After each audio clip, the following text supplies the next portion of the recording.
Welcome back to Hannity. 2016, Republican presidential candidate Donald Trump has taken American politics by storm. Now, I sat down with his son, Donald Jr., to find out why he thinks his father is the best candidate for president. Take a look. Don Jr., good to see you again. How are you, sir? Good to see you, Sean. How are you? All right, so here you are, the son of this famous man, hardworking man, well-known billionaire, makes a lot of news. Did any of this politics stuff surprise you? No, not at all. I mean, I know when my father puts his mind to something, he's going to do a phenomenal job with it. He's a great businessman. He's an incredible track record in that. And I know he understands what this country needs and what it wants. And I think he's sick of being on the sidelines watching a bunch of incompetence in his mind. And, you know, in our world, in our business world, these people wouldn't last 5 minutes in real companies. And he's sick of them making decisions that are costing our children, their children behind them, trillions of dollars, and really giving up the great power that we've built up over the last 200 years. I mean, this country's had 200 years of hegemony over the rest of the world, and it feels like our politicians today just want to give that back. You know, it's very interesting. Even before your dad got into this race, I would go over occasionally and interview your dad, and there you are, and there Eric is, and there Ivanka is, and you guys work very, very closely with him on a daily basis. Is there any part of your dad that maybe you know that maybe the general public doesn't pick up watching his speeches or his interviews or reading his tweets? Well, listen, I think a lot of people see, obviously, the business side of him, but, I mean, he's just a great guy. I mean, we enjoyed the holidays so much. Just be able to spend time with him when he's not necessarily working or not doing the political thing. I mean, he's much more of a blue-collar American. I mean, I say that in just a little bit, but he's a blue-collar guy with a big balance sheet. I mean, that's the way he likes to have fun. He knows more about sports than any human being out there. He relaxes. The ribbing that we give each other at the Christmas holidays is incredible. And, I mean, he's much more of an ordinary American and a proper American than a lot of people would probably ever believe. He's been involved in a lot of controversy since he got into this. I would argue that he's raised the bar of where political correctness is. I've used the term, Don, that he transcends conventional political gravity. At any point, do you give him advice? At any point did you ever flinch and say, "Oh, Dad, why did you tweet that? Why did you say that?" Do you speak bluntly to him about what you think?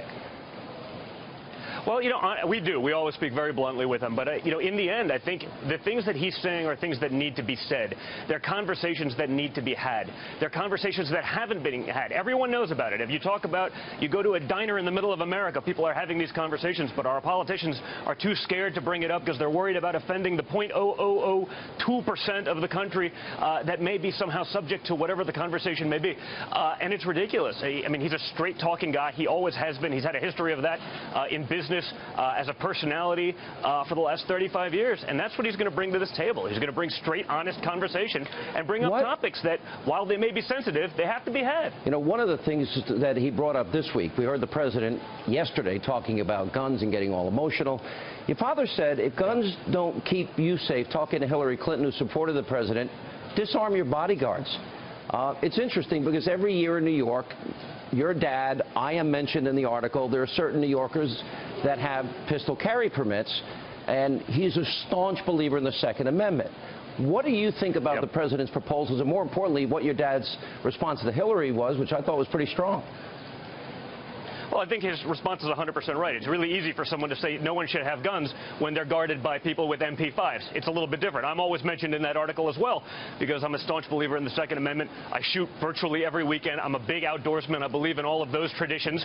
And I believe it's important for people to be able to defend themselves. The impositions that this government's trying to put on now, it's the typical death by 1,000 cuts. We'll take a little bit here, we'll take a little bit here, we'll take a little bit here, and that doesn't end the conversation for 25, 50 years. It starts the conversation again the next day, what they're looking to take back. And really, it's about freedoms. If I want to hand one of my old shotguns that I've had for 50 years to my grandkid one day, I have to go through a federal transfer. It's crazy. The rules that have been imposed, the rules that are already on the books, haven't been effective. If you look at the places with the strictest gun control measures, whether it be California and Los Angeles, Barack Obama's home state in Chicago, they're a disaster, and they have the greatest rules in the world. His rules are only going to have an effect and an impact on people who are actually willing to play by the rules, which is exactly the opposite of what it's supposed to do. It makes no sense to me. Last question. All right, so having been to Trump Towers many times, and I've gotten to know you and your brother and your sister, You work very closely with your dad.